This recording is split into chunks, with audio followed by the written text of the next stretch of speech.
So How you doing, Elijah? pretty good. How you doing, I missed Sam? you last week. I know, I miss missed you too. everyone last week.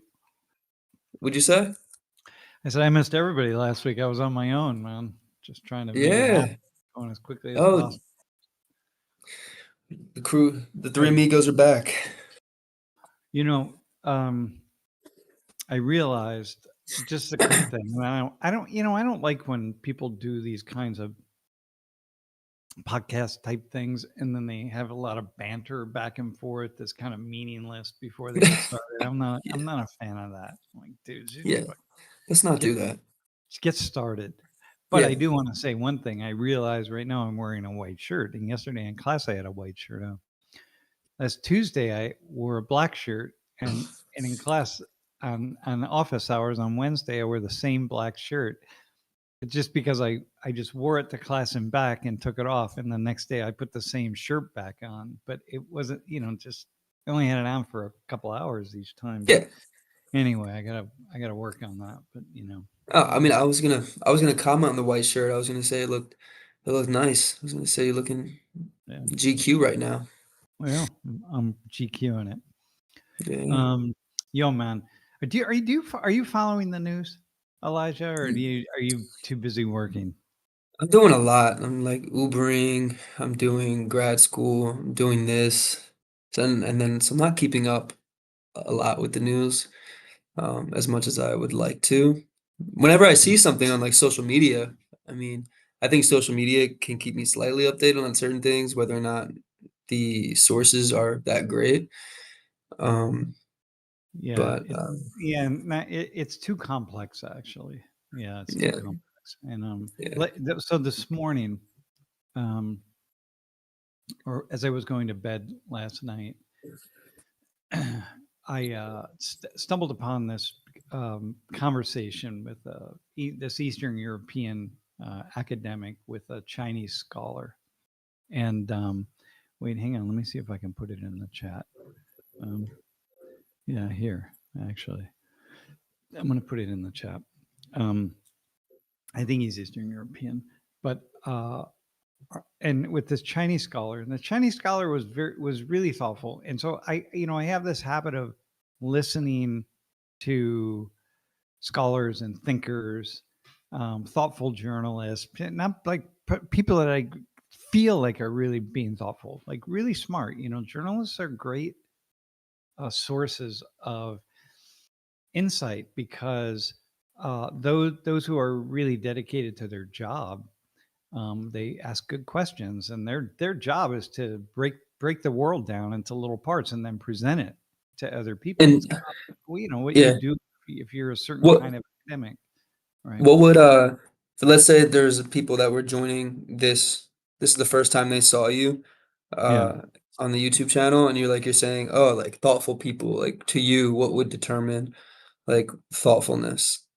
Well, number one is that they're able to critique the uh, the things that they critique themselves and their own perspectives as often or kind of as well as, or be suspicious of their own perspectives as they are suspicious of other people's perspectives.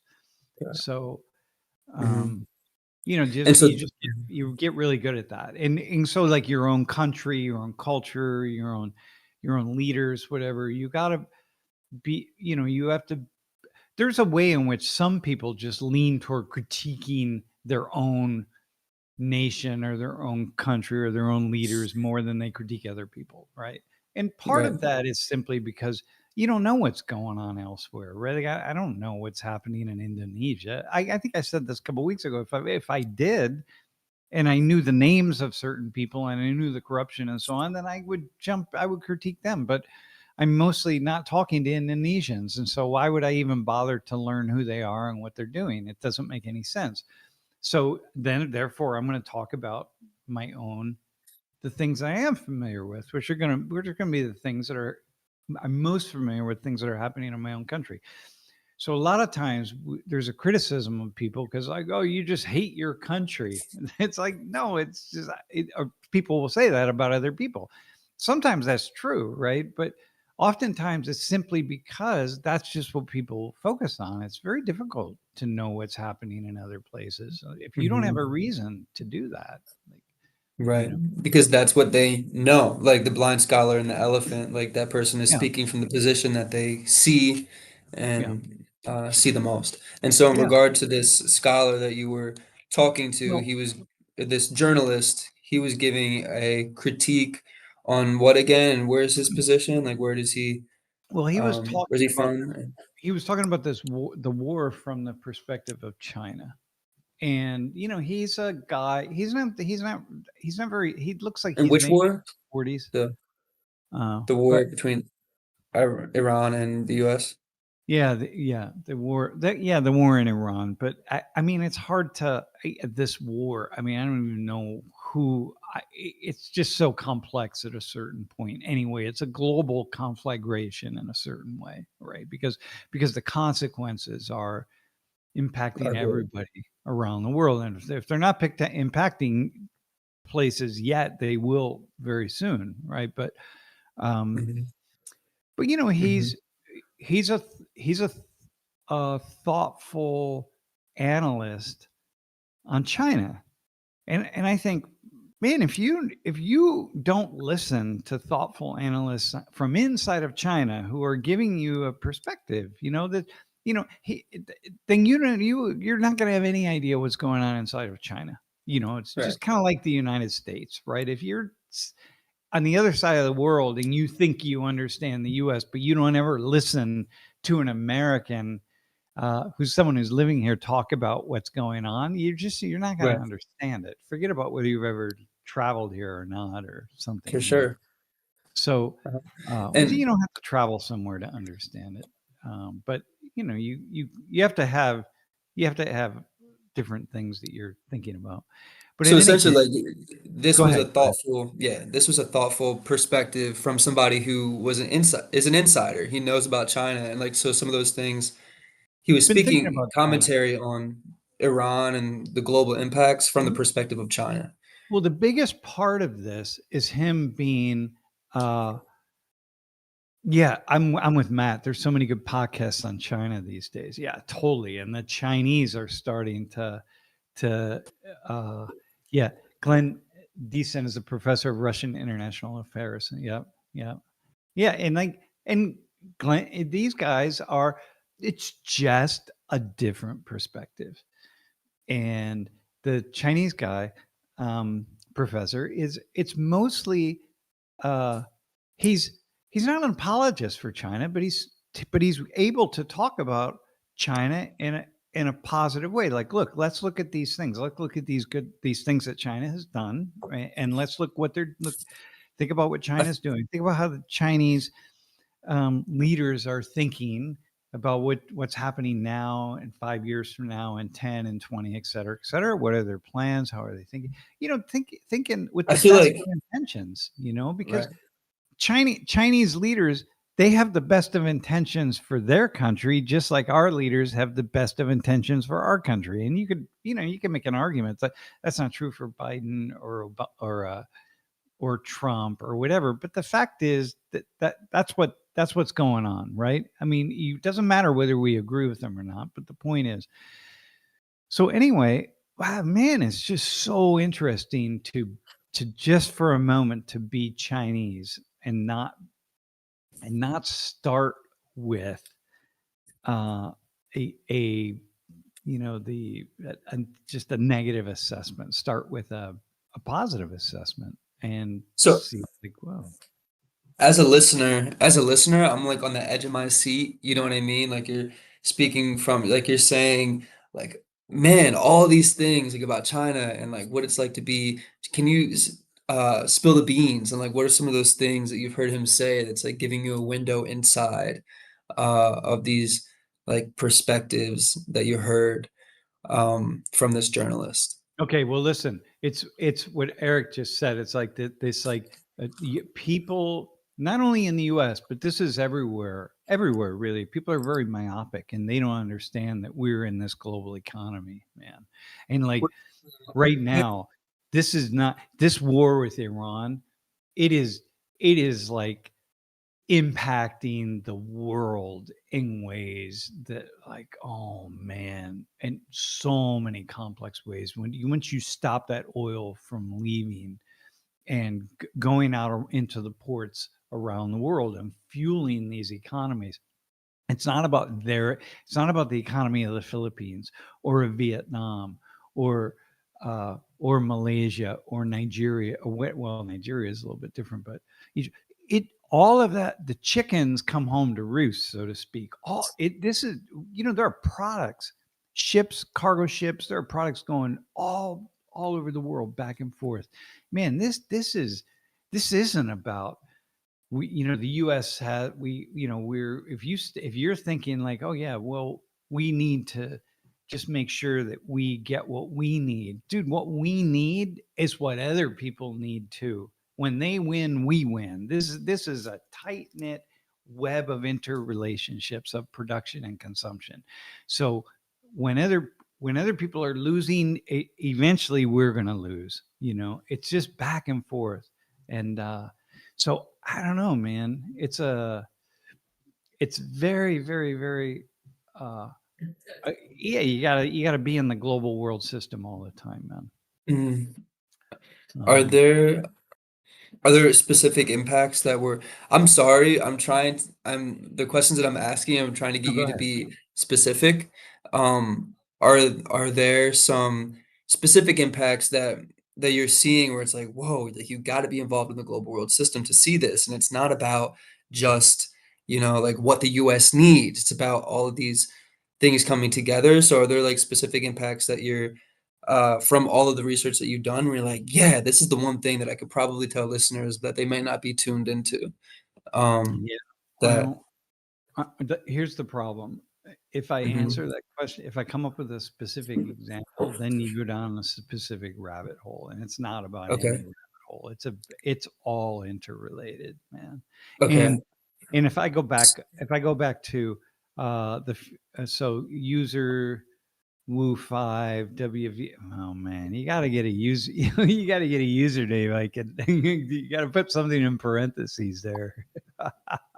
But said the few families that created So the architecture of, like, the Fed, financial systems, et cetera, don't act on the interests of the people. Everything happened is part of their plan for world government. No, it's not.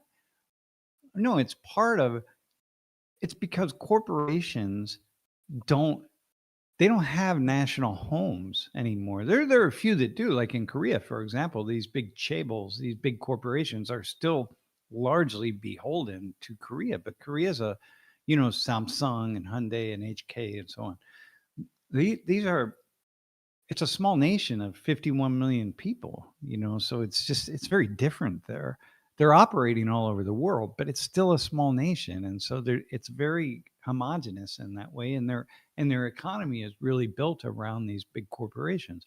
But mostly big corporations, they don't have a national home. It's not Apple is not a US company anymore. I mean, at some point, it's yeah, okay, it's primary ownership is here, but it's a global company, man.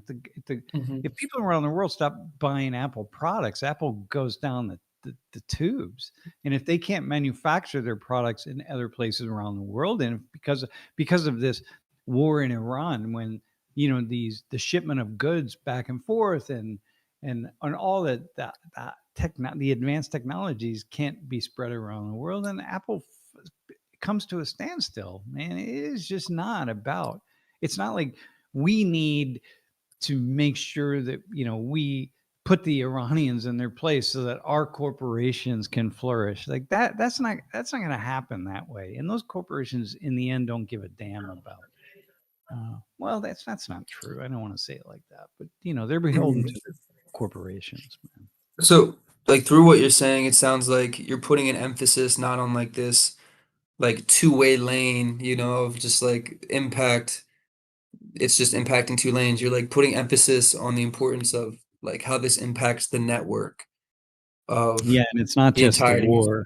The war is just brings it home in a particular moment in time, but it's really every day. A good thing is find one of these videos that shows you airplanes taking off and landing in a 24-hour period, and you just watch it happen, or cargo ships in a 1 month period where all the so you can see on, you have a global map on your screen, and it's just like these little dots are cargo ships and where they're going, and they're going everywhere, man. It's just like Mhm.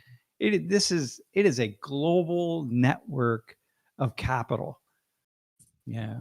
People Mhm. producing and consuming for other And people on the other side of the planet, and it's and so entirely interconnected. and So so like I don't know if you want to stay on this, but I'm just trying to continue to dive in. So, are you seeing, like, since this is the perspective that you're, like, vocalizing or, like, that you're emphasizing right now, are you seeing, like, narratives or perspectives that are very narrow in the sense, like, they're people aren't seeing well, the bigger picture?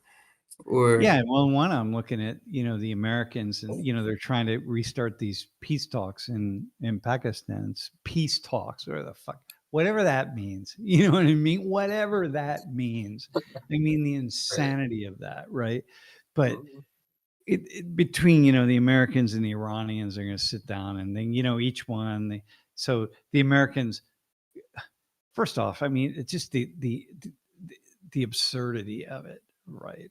Uh, but you know, so we decide, hey, we're going to shut down the oil, right? The Americans do, and it's like, well, hang on, you think that's helping us? Like, what do you think? Like, how long do you think this is going to go before, like, this isn't going to work anymore, man? Like, you can't go very many more days without there being like this huge block and this huge problem. Last week, I think I was talking. It's like when you got a lot of traffic on the I did this in class. I did this simulation. I remember years ago, but I was like, you can cars can be. You ever watch a race like uh race cars, right?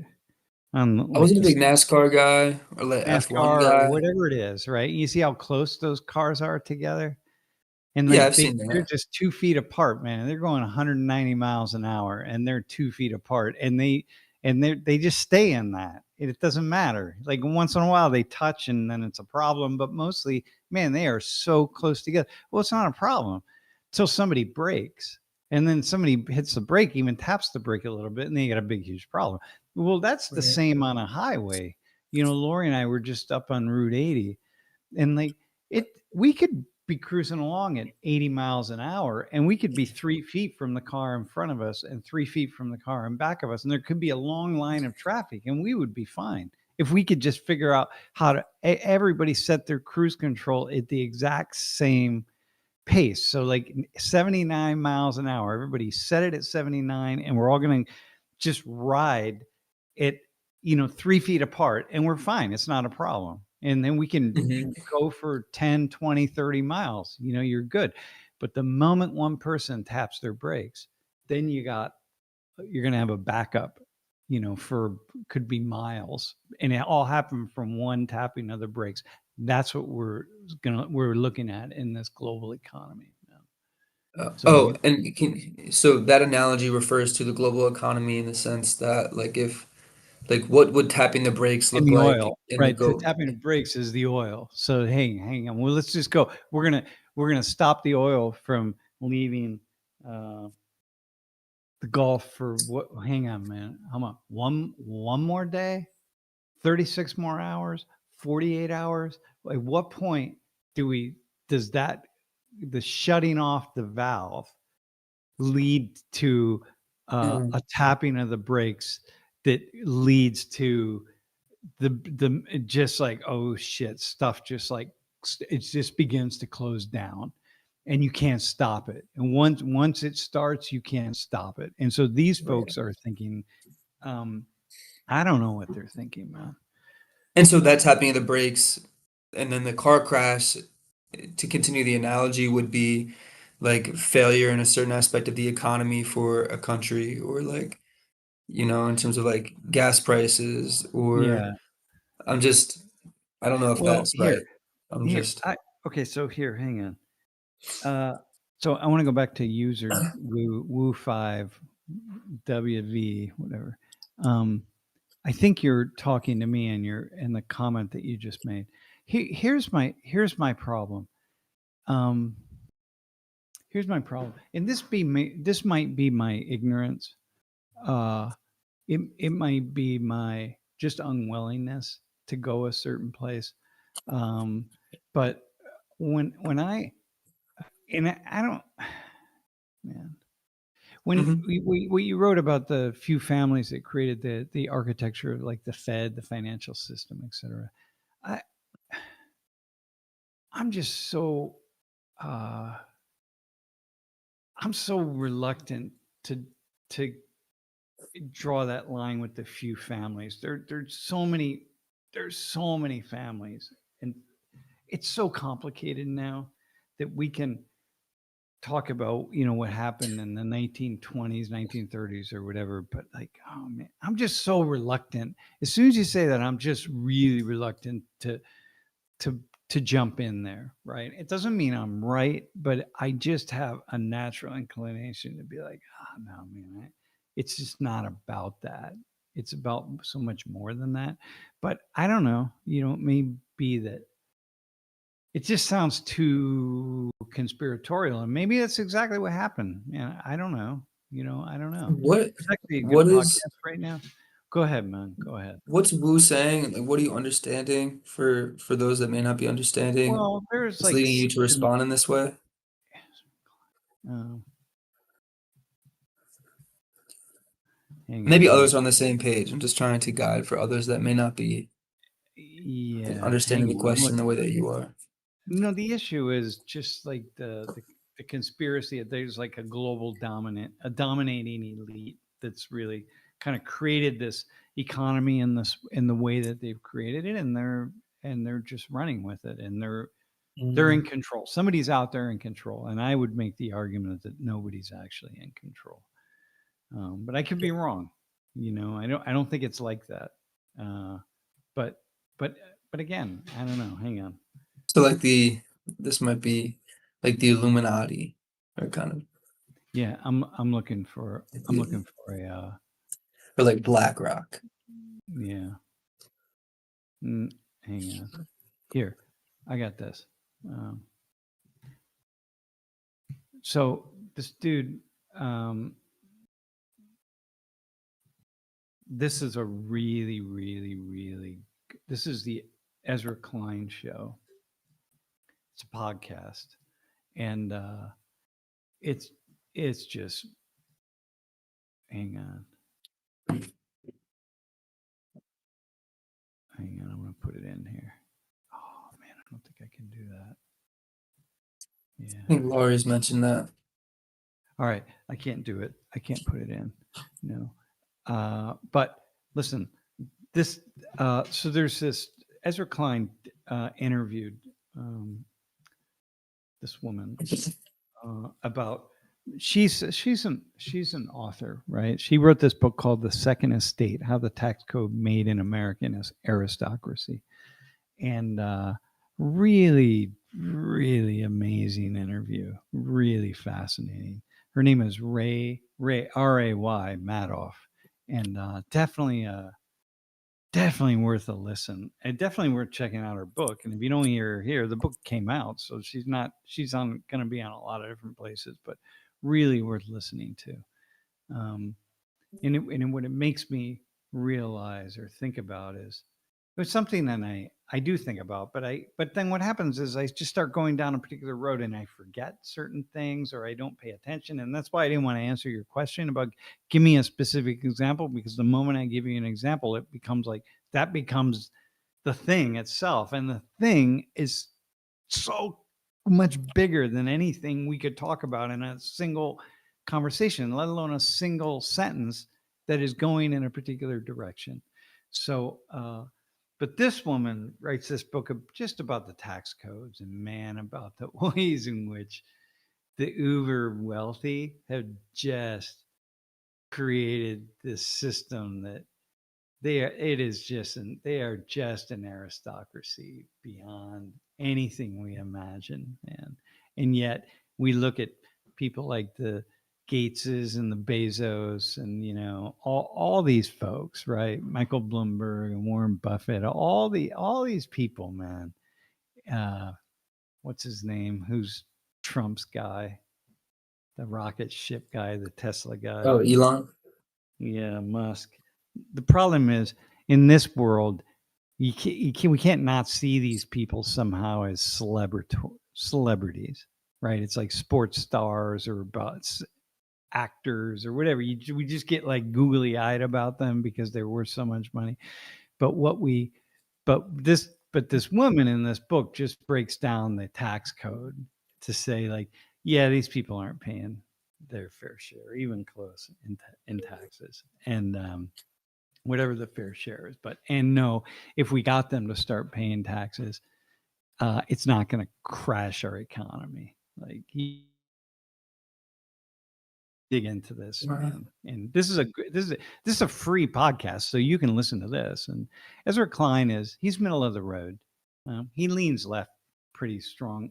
He leans left, but he's still mostly middle of the road. But it doesn't matter on something like this; it's irrelevant. And anyway, as Elijah, definitely worth for you at some point when you're done with all your studies and everything else. Check it out. Yeah, I actually already Googled it. Is it on the? I looked it up. It's on New York Times. Is that where you saw it? Well, the New York Times sponsors his podcast, but that doesn't. But it's not. It's not. It's not left. Like if you're a person that thinks that, you know, that just absolutely doesn't like the New York Times because whatever it is, it's like, dude, listen. It's fine.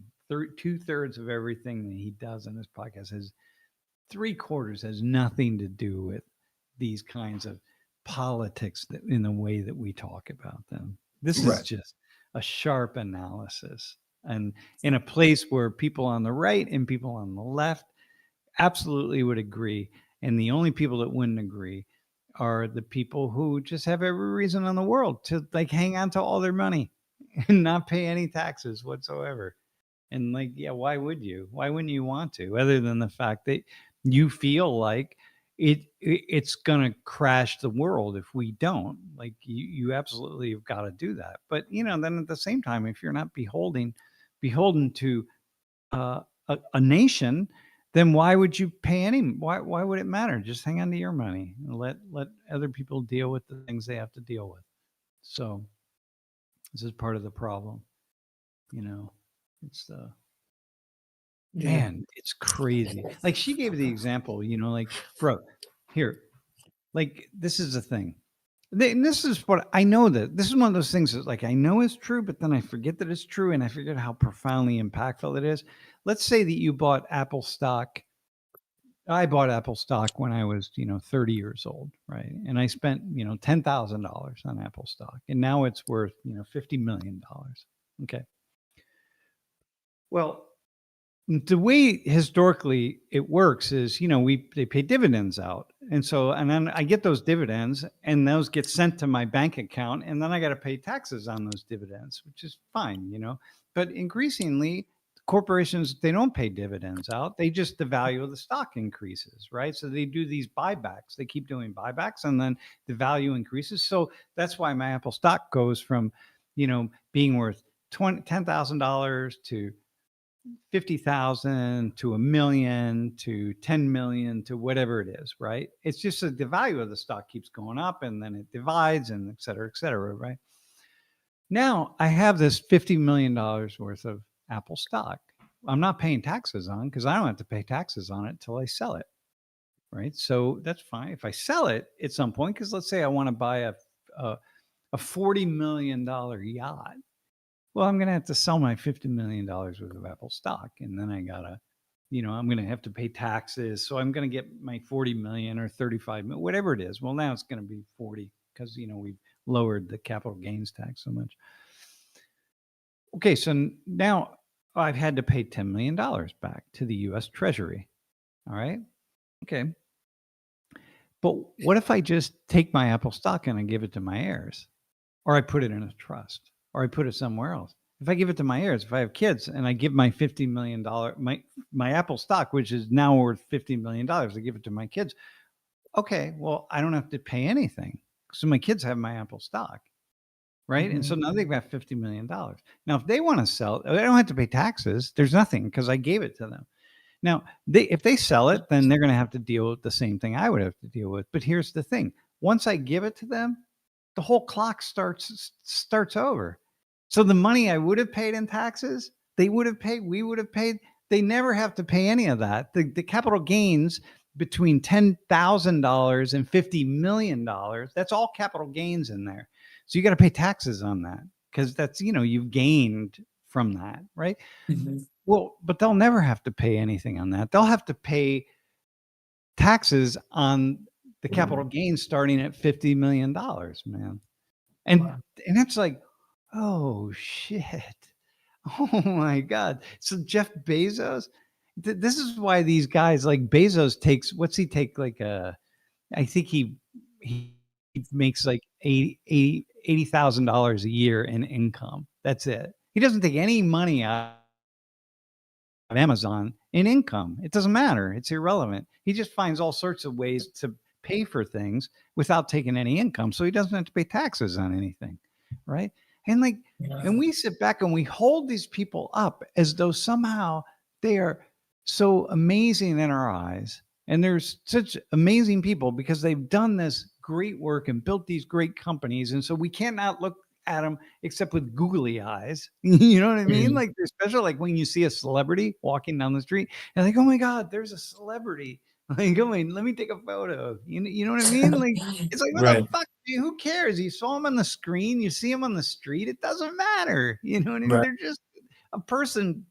Anyway, Right. So, so so we see these people like a Bezos or whatever, yep. but it's like, dude, the guy is they have deliberately reworked these all uber wealthy classes. They have deliberately reworked an entire tax system so that all these billions and billions and billions of dollars, they don't pay any taxes on it, but we Wow. pay. You pay, I pay. Everybody watching this live stream or watching the recording of the live stream, everybody's paying taxes. We're all paying our fair share, but they're not paying anything. And like, Right. and yet we don't hold them to task because A, nobody really knows about it. And B, even if we did, we still give them some kind of an excuse because we come up with something like, well, but if they paid all those taxes, then the economy would slow down because these people are like, their money is what's really running the economy, right? It's the engine of the economy, which is a bunch of bullshit because that's Right. absolutely not true either. And so And anyway, man, that's why so, you need to read that book. It's yeah, like, no, I oh, will. man. That's so interesting. Yeah, And so yeah, essentially, it's like they're excusing themselves from responsibilities of a citizen, and then also the reason why there's not enough push or acknowledgement of this like epidemic essentially of like the uber wealthy being excused is because there's like a veil yeah. over Or them because of specialness. the googly eyes, Yeah, celebrity, yeah, their celebrity, and yeah, so because of yeah, that, that's like the veil essentially. That's not yeah, yeah, like yeah, why this isn't like like a strong narrative where people like yeah, citizens are gathering around and like we need to make a push for change or yeah, yeah, like yeah, it's not yeah. starting. Is Yeah, that kind that's of what you're? exactly it. Yep, that's exactly it. And like, if you really understood how these folks have manipulated a system and how do you not look? That's income, man. When your stock goes from 10,000 with the values goes from 10,000 uh, to 50 million. That's income. I mean, fundamentally, you call it. Oh no, it's just gains. You about whatever it is. Call it whatever the hell you want to call it. But here's the problem: when they have 100 different ways to extract the profits out of that and buy things like a yacht or a house or whatever they're buying, then do you think? How do you think Bezos is getting by on $80,000 in income? Or like, Mhm. who is it that is it Elon Musk that pays himself $1 a year? You know what I mean? It's like, I think Mhm. maybe him, one of them. I don't know. Like, how do you think he lives like he lives with his private jets and his this and that and the other thing? Dude, Right. it's income, man. Call it whatever you And want, but it's bullshit. Yeah. and so is that essentially the problem with or like the problem within, I don't know, the West or like the US in terms of like narcissistic tendencies Yeah, yeah, within yeah, and like yeah, individualism because like it's almost like narcissism is accepted and normalized, and so everyone's focused on yeah, themselves rather than the community. So yeah, then these billionaires kind of walk on by like unnoticed with certain things because yeah. of like the self-indulgent And nobody. normalization. Well, that's one, because if you're one of them, well, why would you pay taxes? Why would you say, listen, man, I've got this, what am I worth right now? 250 billion dollars. Like, yeah, I need to really pay some taxes, man. But I'm not going to do that if these other people over here aren't doing it. Like, why would you do that? I mean, what are you going to just give money back to the coffers? It's like, why are you doing that? Like, I'm not doing that. Like, you pay. If you all pay, we'll pay. So some of them, Warren Buffett and Gates, they came together. Buffett was saying, listen, man, this is really a problem for the entire economy. Those of us, the billionaire class, need to pay a lot more. We need to start Right. paying taxes, our fair share. Hmm. But, you know, he's not And doing that. Yeah, because everyone thinks everyone thinks that if you become a billionaire, you somehow, that I can become rich, which is just, almost across the board impossible for the vast, vast, vast majority of people. Well, you can become rich. Like, I'm rich compared to people in many, many parts of the United States or parts of the world. I'm very rich. I might as well be a billionaire compared to some of the people who I know and who I've right. met in my travels around the world. I'm a Yeah. billionaire. Might as well be. But Me too, probably. And what's that? and like I was just like to compare what you're saying, like because you did made this statistic right about like how so much of us are in the 1% in Yeah. terms of like the world. So like even though I'm definitely like not rich, but like in relationship to others that are like struggling in the United States, it's like Yeah. Yeah. you know.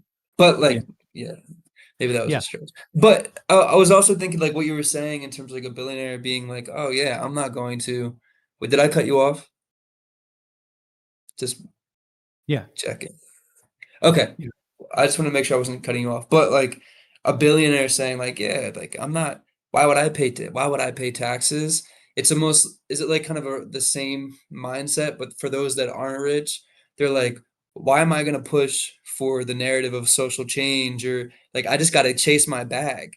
You know what I mean? Yeah. Like Yeah. so like they're focused on like building their wealth, like No, you're no, well, saying, rather than here, look at it like this. There would be absolutely, other than on the highways, okay, where you can't stop your car and pick up litter. There would be no litter anywhere in the world if everybody was charged with and felt obligated with just picking up litter wherever they saw it. Okay. And most litter doesn't come from people just throwing stuff down.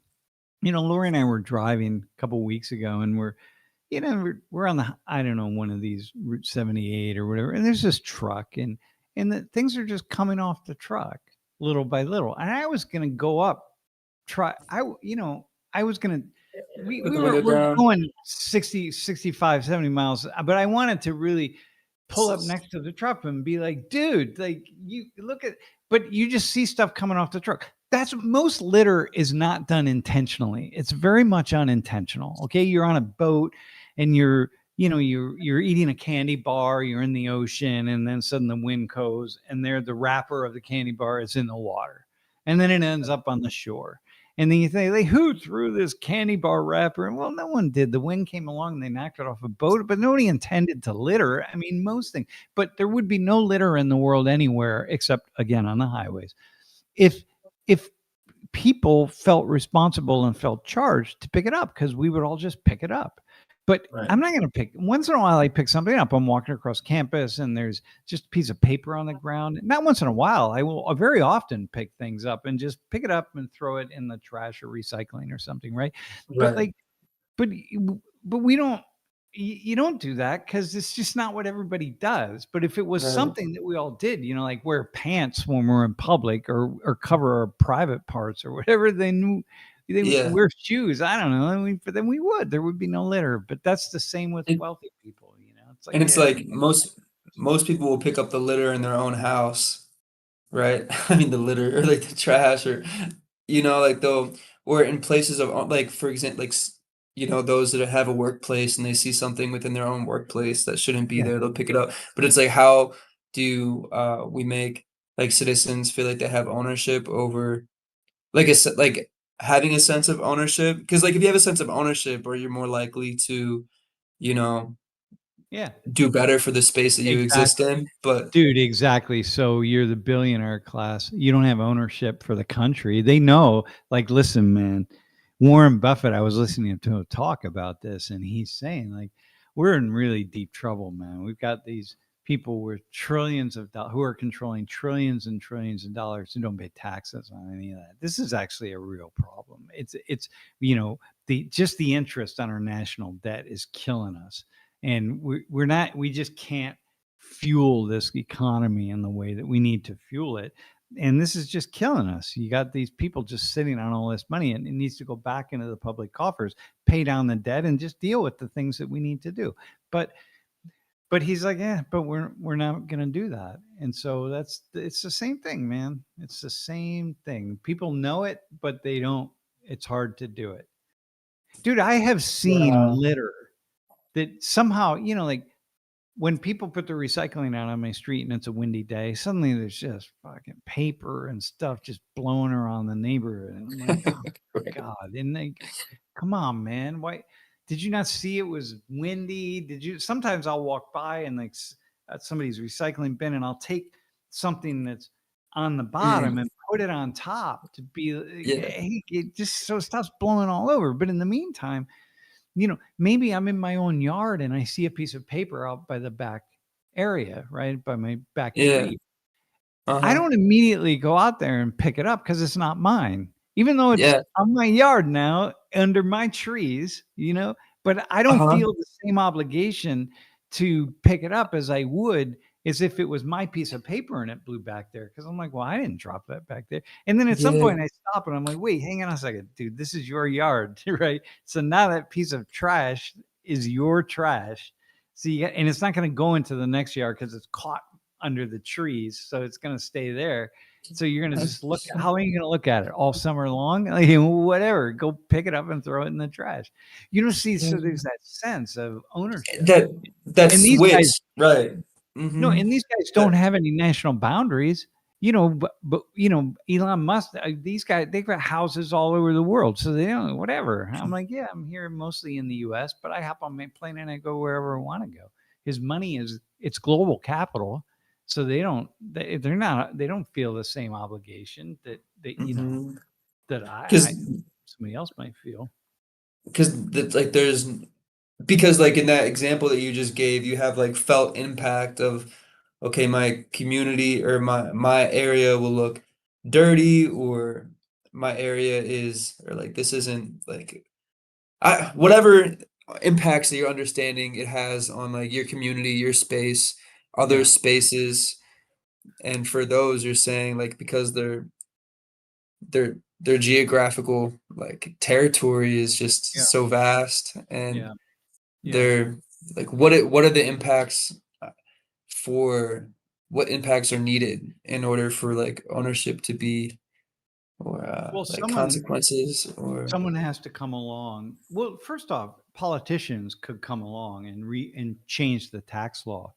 She writes in her book about how, ironically, now though this doesn't mean anything to you, it means a lot to me and a lot of other people who are listening. But she said, Ronald Reagan passed a tax law that was really progressive and really just forced the uber wealthy to pay their fair share of taxes in the 1986 tax law. And she said that was the last time, and Reagan was just like, no, we have to do this. You've got to pay your fair share, which is yeah, crazy because that's not my memory of Reagan, but that's the thing. My memory of Reagan back then was this guy's like he supports the rich and he stands up for the rich. So even then, this tax law, I didn't really understand it. First off, I probably didn't know about it because I was busy studying other things. But secondly, even if I did, I didn't understand it. And thirdly, you don't really understand the consequences of something until, decades later often. So now we look back and say, wow, that was a really good tax law that Reagan pushed forward. But now that since then, these guys have gone in the complete opposite direction. So yeah, it's So, great.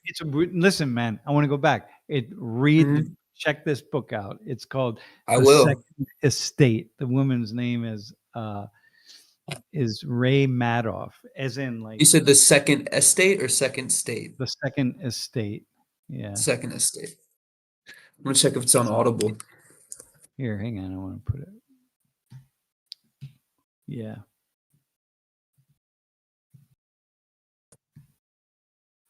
The problem is, man, if anyone's like really, really serious about it, it'll just make you really angry, man. But what happens is, we sit around and Got we it. talk about welfare. People who collect welfare money. Oh, we got these undocumented immigrants, and they send their kids to school, and taxpayers are paying for that seat in school, as if that means anything compared to all of these other things that are happening.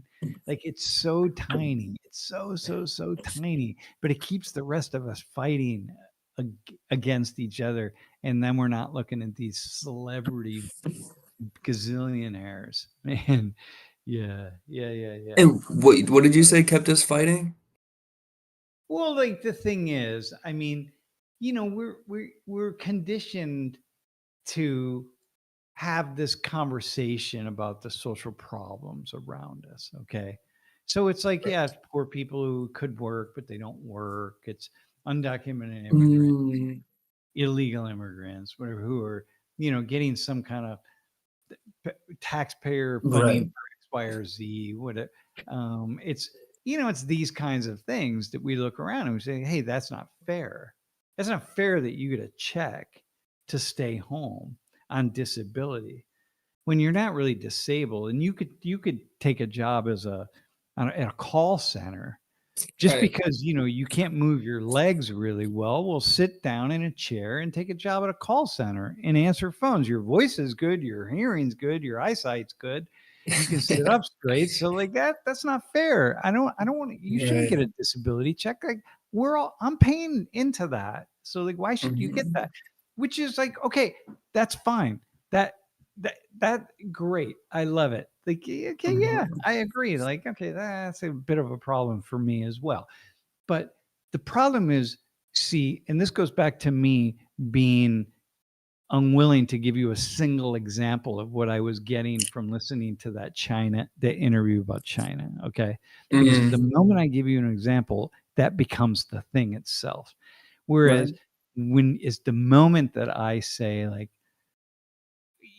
yeah, I start going down the road of, oh yeah, these this person getting disability and he shouldn't get disability, and then I've wasted all my oxygen talking about this little thing over here, when in fact there's this But that makes sense. big thing that's going on over here that I'm not Mhm. even looking at. It's going to take a little bit more time for me to understand, because I might have to read a book like this, or at the very least listen to a 1 hour and 6 minute podcast, or with on the Ezra Klein show, right, with this woman Yeah. Ray.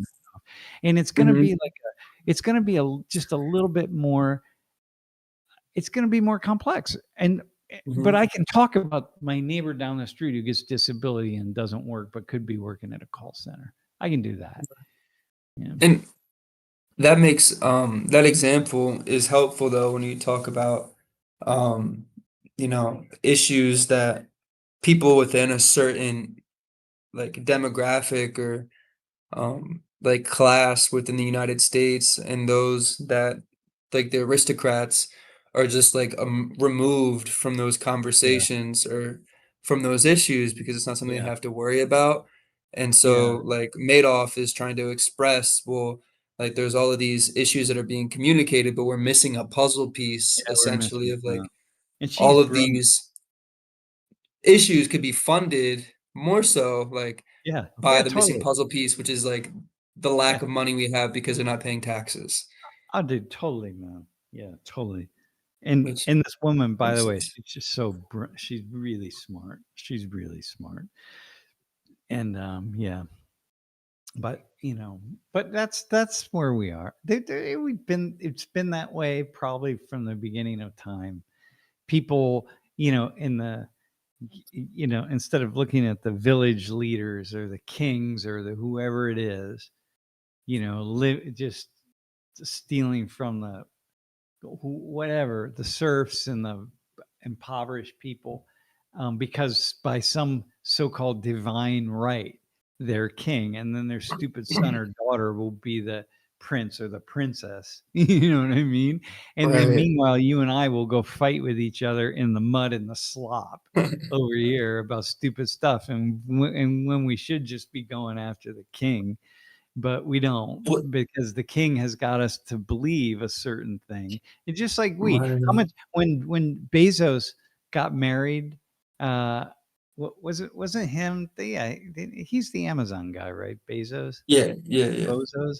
So when he got married a year or so ago, and it was all about the wedding and who's at the wedding, and oh my god, and look at this, and they were drinking, you know, $30,000 a bottle of champagne out of their shoes or whatever the F it was. You know what I mean? And like this little plate of caviar cost $3,000, Oh my God, it's Wow. amazing. We're talking about it. I'm like, And you paid for that, man. All you people like, but taught writing about that. Like, oh, isn't that great? You paid for that. Man, like, man, that's all money that should have been paid into the public coffers, and then we could fix the road. All those potholes on the road that you bitch about, well, that's why you got potholes, because people like this aren't paying. I mean, it's not that simple, man. And most Yeah. okay, like now that you're saying, oh, maybe it's not that simple, but like I was about to go to continue on like that, which is like those people are Oh, they just wait, want hang on the a second. 30,000 I gotta bottles. Yeah, go wait, ahead, hang go on, ahead. hang Yeah. on. I gotta respond to Alex Coleman. That's cool, man. See, your daughter, uh, he wrote in the chat that his daughter stopped and picked up some trash and threw it away. Dude, that's it, man. I love that. That is so cool. Yeah. Mm, We all do. Yeah, I mean, we get, it's just we know that the if I'm walking down the street, if I'm walking across campus, bro, you probably have this, right? If you walk across campus and you're the only one walking down the sidewalk, let's say in front of like Henderson Building next to Old Main, and okay. you see a piece of paper sitting there, you there's nobody else around, the likelihood of you picking that up is exponentially greater than if there were 50 people walking up and down that same sidewalk. The bystander effect, Yeah, it's the bystander effect, man. diffusion That's of why when you're in responsibility. the someone mentioned that when they go hiking, everything you take in, you take out with you. And oftentimes people who hike, a lot of times you see trash in the forest, and so sometimes it's just because people are jerks, but most often it's because people just something blew out of their bag, or they blew it. So who knows something, man? Most people are not jerks. Most people are Mhm. trying to do something. What's what's the term locus of control But locus of for the control. yeah, where people feel like they have power in their world or like the Yeah. power to is that what Which it's is called? key. That's also key. Yeah. Yeah. That's just really interesting, just the way is a Yeah. psychological construct defining whether individuals believe their outcomes are driven by internal efforts or external factors Yeah. like luck, fate, or others. It acts as a continuum affecting motivation, health, and stress management, with Yeah. the stronger internal focus generally linked to better performance and well-being. Hmm. And I guess I Well, was just thinking about that in terms of how people feel they can um like change things that are based on how they grew up or the yeah. narratives Yeah. that they were taught or Yeah. like the way that society places certain values and prioritizes certain values over Yeah. others. And like, and I wanted to Well, ask the question. Go ahead. Yeah. here, with that in mind, I mean, let me think about this, right? So if I think about going back to the example I gave of, somebody down the street who's on disability, or my, cousin or my nephew or my uncle or whatever it is, someone in some reality, right, that I'm close to. That I feel like there's some kind of control over. Like I can see the control. I can see it. I can see that they have some kind of control or I do or something. But something like these trillionaires or billionaires, I have no control over that or control over tax laws or anything. But Mhm. the thing is, one thing that this Ray Madoff was saying is that actually we're not that far from just passing some rules that would say, nah, we got to change this. You know, we this can't go on. We politicians, they come together and they're like, yeah, we got to change this. But we live in a when we live in a representative democracy in which people have to fund their own elections, we gave that up a long time ago because you're not going to get these people and these two parties. So parties control all the money. So, Right. you got the two parties. You got the red party, the blue party. They control 95% of the money.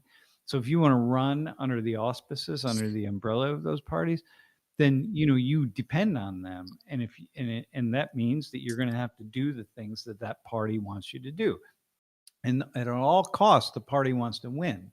So it's less about whatever they decide the policy is.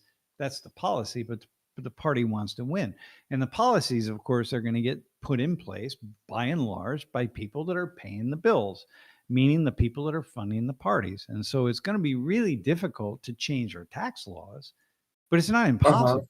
It just means that the people making the decisions are going to have to come together and say, listen, man, for the good of the world here, the good of the nation, we're going to have to change this up, man. We can't have this anymore.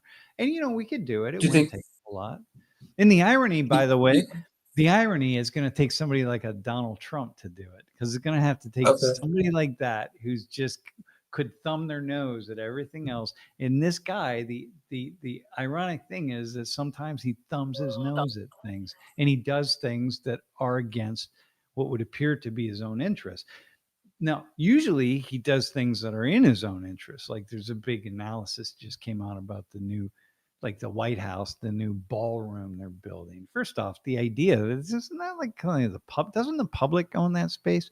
And then one day there's wrecking balls out there just destroying it. Like, how is that acceptable to anybody? But nonetheless, but they're looking at now they're starting to kind of dig into it. And one of the reasons the judges are going like, hang on, you got to halt that that construction, man. You're not.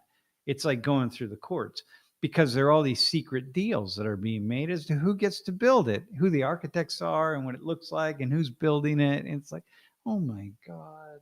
So very often he's acting very much in his own interest, like the Trump family making gazillions of dollars, millions, billions of dollars, which is just it's like at the public coffers. I mean, that's just unprecedented, right? Wow. But at the same time, he's also done things that really don't make sense. So it could be somebody like him that would come along and be like, at these tax laws, this is we can't do this anymore. We're going to shift it up, right? Like What, uh, what's his name, Warren Buffett.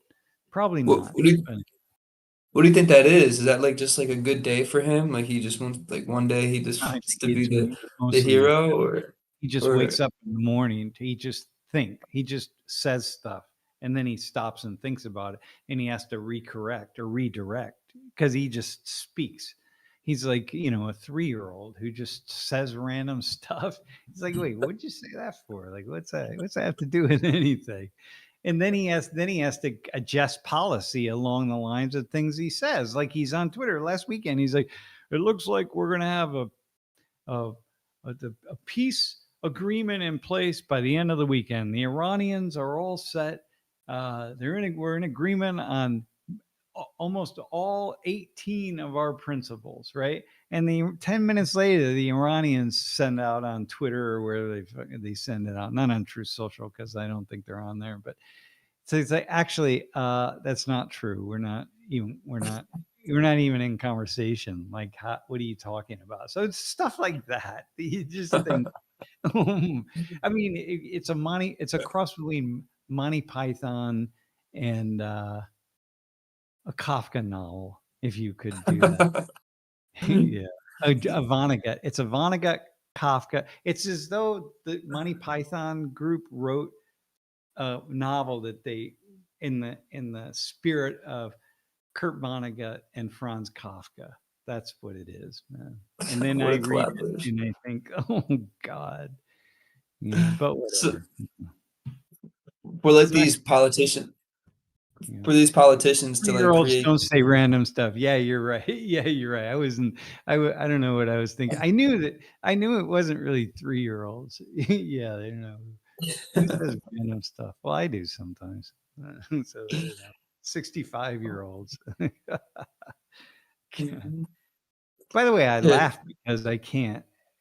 I have to laugh. I mean, whatever. I mean, but you understand the absurdity of this person saying we're going to have this peace agreement signed by the end of the weekend, and we have like 18 principles, and our adversaries agree on almost all of them, when in fact they haven't even been in conversation. I mean, it really is. It's it's it's kind of frightening in a certain sense. If you pay Mhm. attention to it, it's devastatingly uh that's the the gates of delirium is what it is. Yeah. I mean, Mhm. honestly, but we're in it, so And we're certainly, the system's getting broken, that's for sure. And I hope, given that I saw somebody in the chat said something about they're predicting a possible really strong El Nino, which means, coupled with one of the things that we're going to see here is, most of our fertilizers and are petroleum based fertilizers around the world. And like, we're only able to feed the world because we're operating a factory farm, big industrial agro petro farming. If we don't get the fertilizers in place, this is a growing season for so many places. Like you can't, we don't have stocks of fertilizers. We have stock. Everybody has oil. You get petroleum everywhere. So we can get our reserve. Not everybody, but most nations have some reserves, and so they can start using those, which is what's happening. And they're rationing and they're getting reserve. But we don't have very many reserves of fertilizers. And so you take a very strong El Nino, and you take the droughts and the heat that come along with that, and then the rains, right? And then we don't have crops that we really get in the ground in the way we need to. I mean, we have the potential for a disaster that is really uh, beyond. Um, yeah, it's beyond. You can't even hold it up to the light, man. Yeah. It's There's a surprising. I didn't know you did. there's a thing with petroleum that we're not thinking about. See, this is like it's like the dominoes. They just start falling, and yeah. So I don't know. I'm trying to keep optimistic in every way Huh. possible. Yeah. Yeah. Yeah. I'm super curious. I don't know. My thoughts continue to go back to like focusing on civilians and like their like civilians role in like the change process. And I keep thinking about like grassroots um focusing like No, grassroots ways to no, like to change it. And I no, was gonna ask you the question. I was gonna ask you.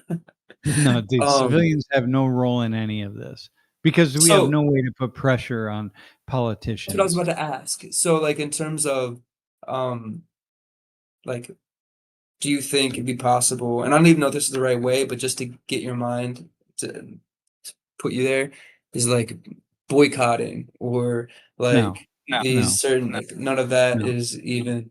doesn't have any impact on how politicians would.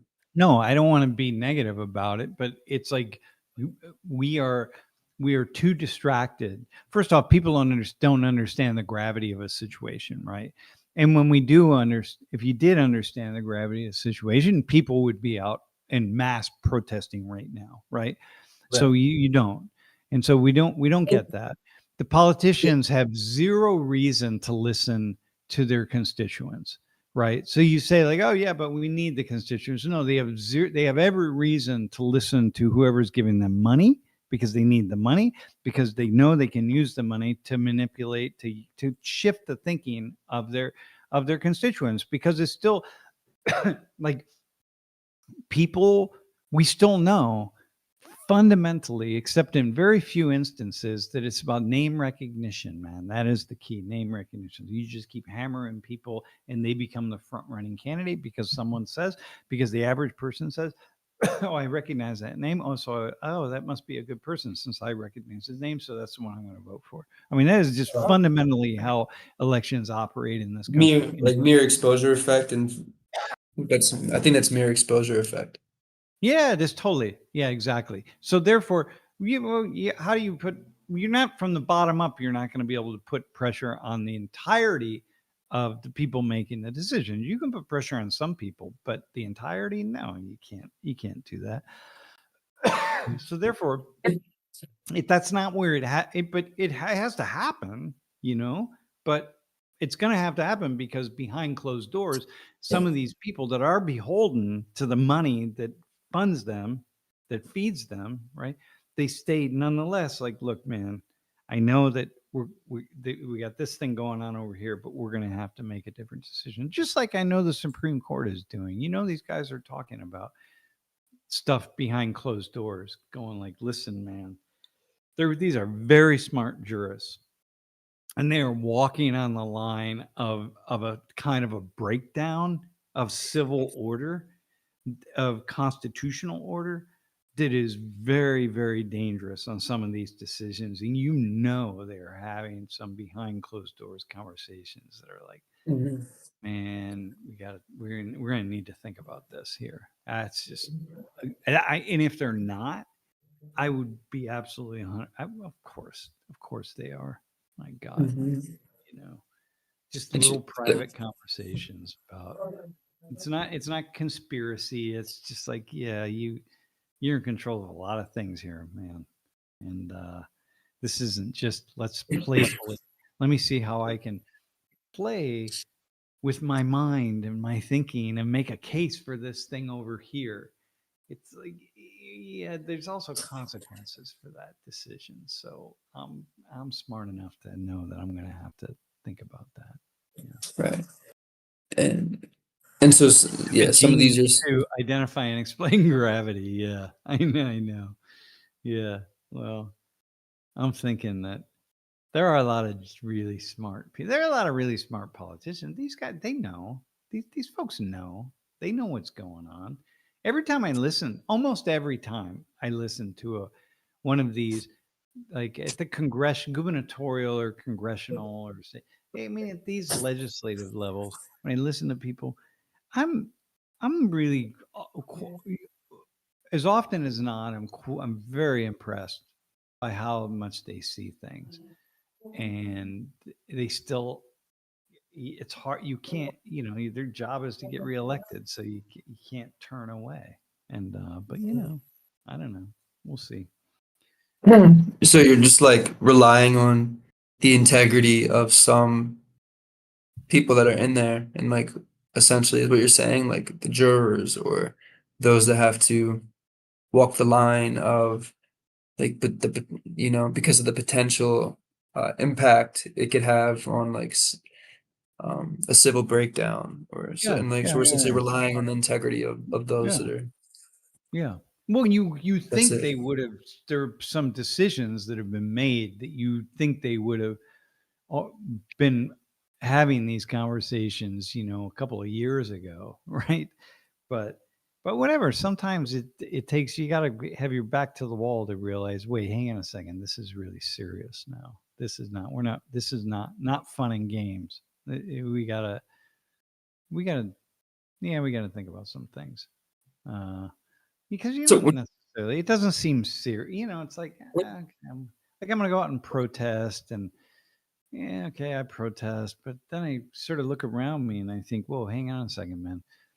I started this protest, but I'm realizing that some of these people are getting really serious about this. And I'm like, oh damn, I'm not sure that uh, Yeah, this is a good idea. Yeah. what do you mean by civil breakdown? Like, I mean that, people get divided in a way that you can't call them back. Okay. So, for example, you get this guy that just, people start firebombing people's homes or assassinating CEOs or, being absolutely unwilling to engage in any level with one another down to things like school boards. And it's not just a couple school boards here or there, but it's actually widespread and across the US. And we got to be like, whoa, man, if we just keep pushing or allowing certain policies to move forward, certain ideas, it's one thing. The courts just decided that, what was it, Texas or whatever, you can put the Ten Commandments on the walls of classrooms, right? Okay, whatever, man. It's not my cup of tea, but that's fine. I don't care. When I was a kid, it didn't matter. I didn't. We had, I forget what we had on the. We had different things up on the classroom wall.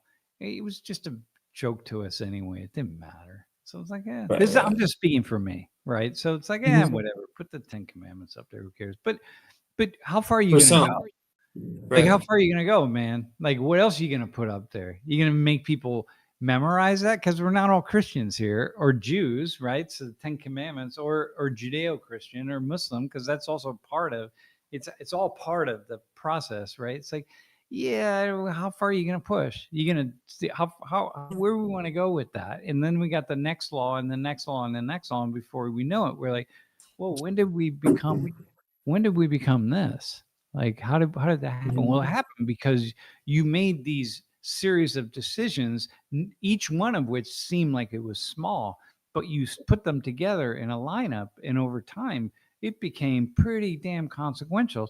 So now, you're out putting the letter A on people who have committed adultery in public. You're branding an A on their forehead or tattooing an A on their So, forehead because they're an adulterer. Wasn't that Scarlet yeah. Prince with the A? What was that So, novel I don't know. where she wore the letter A? Like, what's that novel? Like the adulterer, right? Hester Prynne, I think, right? The Scarlet Letter. That's what it was. The Scarlet Letter. Wasn't that it? I don't know. Anyway, go ahead, bro. I can look it up. No, no, yeah, because well, I was gonna ask, like, because like when I asked about the question of like, oh, the role of citizens in enacting change, so and you're saying like there is no role, but like essentially here it's like we're talking about the react, not necessarily a role, but a reaction, and how like a Yeah, reaction to top-down processes rather than a yeah, role, but worried about a yeah, reaction. yeah, yeah. Is because then Well, it's like, oh, because they're fearful of that role. I guess if we were to speak of it in terms of role, it would be this reactive, like, dysfunctional behavior, like you're saying, of like certain, uh, like being starting to become criminal or yeah, like yeah, assassinating CEOs or whatever. Like so that reaction, their role essentially becomes what is that? What is because they're worried about reaction.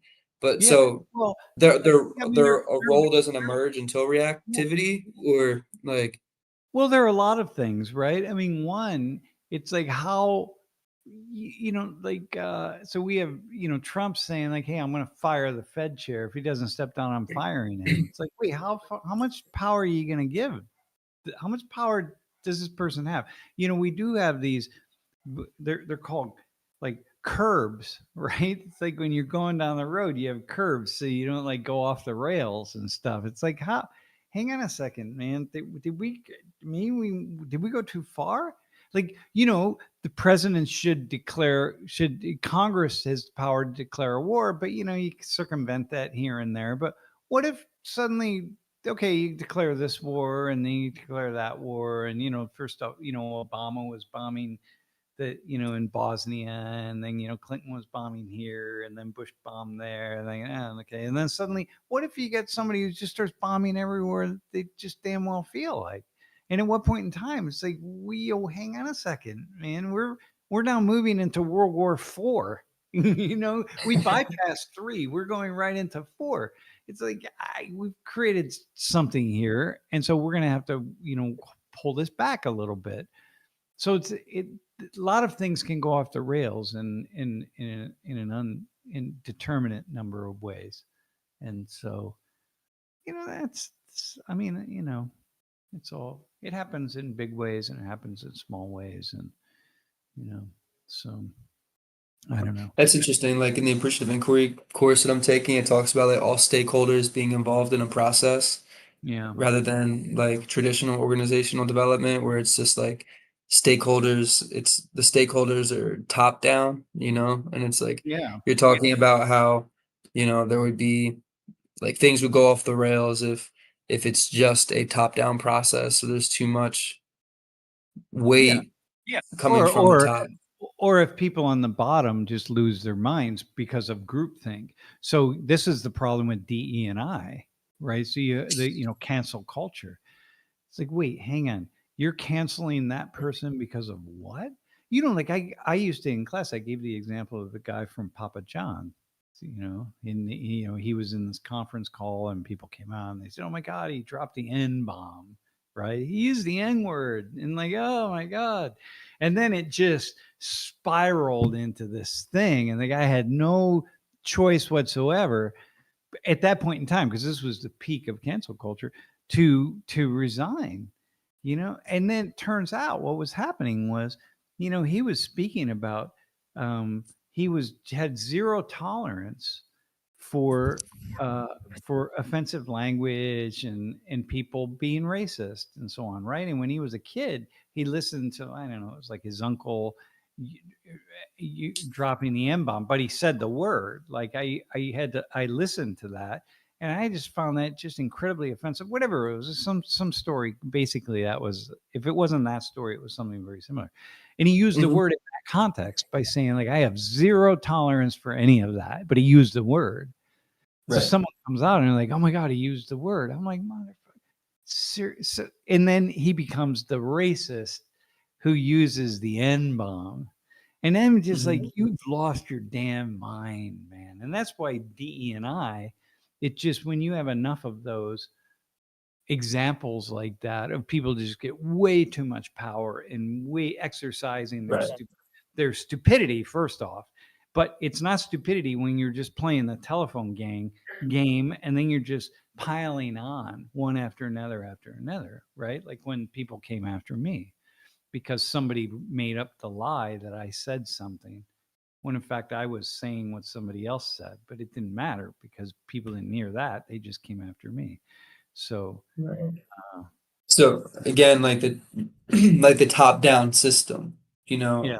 essentially like um the top having too much power, like DEI having too much power, Oh, or it's too much so power from below, but it's the mob mentality. See, you can't, and that's a sociological problem. It's not about any of those individuals. It's just about the sociological problem of people are gonna lose their damn minds sometimes, and you can't pull them back from the edge. You can't control a mob. You can't, and the individuals in that mob no longer become responsible any more than I become responsible for the fact that I learned English. It's just I learned English because that's what was all around me. In a mob, I'm just doing what everybody else is doing, right? So we can look back and say like, oh my God, no, you're in a mob. You should see that you're in a mob, but people in mobs don't see that. That's the point, you know. right, I mean, because you like it's not lose the your exact same individuality, thing in right, in a English, way. but you understand. I'm trying to make an analogy that, so that's the thing, at the bottom and then at the top, everyone has a reason for doing what they're doing, you know. Mhm. So again, you convince yourself that, oh, I'm a billionaire, and if I don't keep all of my money, I'm investing all my money in all these banks and all these offshore accounts and all this kind of shit. Then I convince myself that if I don't have that, then I can't participate in fueling the global economy. So everyone will suffer. All these workers will suffer because I don't have my billions of dollars. Like, oh God. Yes. Anyway. All right, listen, man. But That's interesting. dude, we lie ourselves to death. That's what we Yeah, do. cognitive dissonance. I was gonna mention that. Yeah, we lie ourselves to death, man. All right, listen, I'm gonna have to go though. I'm gonna have to hop on a phone call. Yeah, yeah. Zero tolerance racism, if applied evenly, would be a true eye opener, and where instigation arises. Yeah, yeah. You'd have to actually zero tolerance racism. You'd have to see racism from multiple perspectives, right? You'd have to talk about racism against white people. Well, you don't have to call it that. You can call it whatever you want, but you'd have to talk about bigotry against white people, for example. Yeah, you'd have to do that. That would be true zero tolerance. But whatever. That's what it is. All right, listen, man, I'm gonna have to go. I really do have to. All right.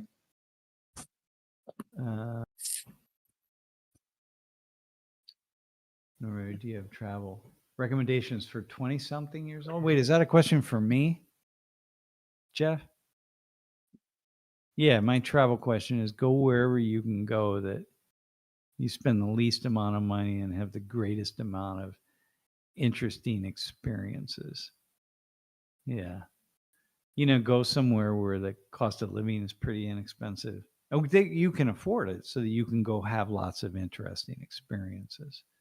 I was telling someone yesterday, about, just go.